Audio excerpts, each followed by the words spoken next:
வணக்கம். வாத்தியார் எம்ஜிஆர் என்ற நமது யூடியூப் சேனல் மூலமாக நான் உங்கள் வேல்முருகன்.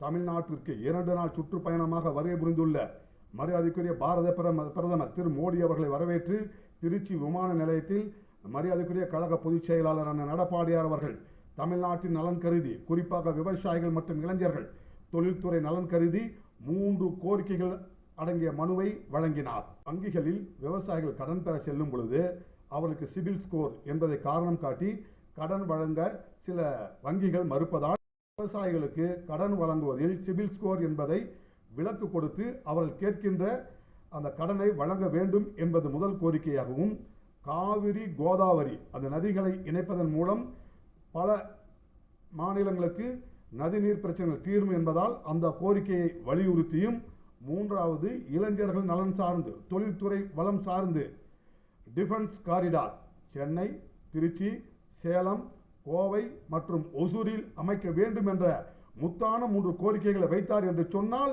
முத்தமிழ் நாட்டின் வளம் காக்க உழைக்கின்ற ஒரு உத்தம தலைவன் இந்த மண்ணிலே உண்டு என்று சொன்னால் அது எடப்பாடி பழனிசாமி என்கின்ற ஒரு நல்ல கருத்தை உங்களிடம் கூறி விடைபெறுகிறேன். நன்றி, வணக்கம். வாழ்க தமிழ், வெல்க தமிழ், வெல்க அனைத்து இந்திய அண்ணா திராவிட முன்னேற்ற கழகம்.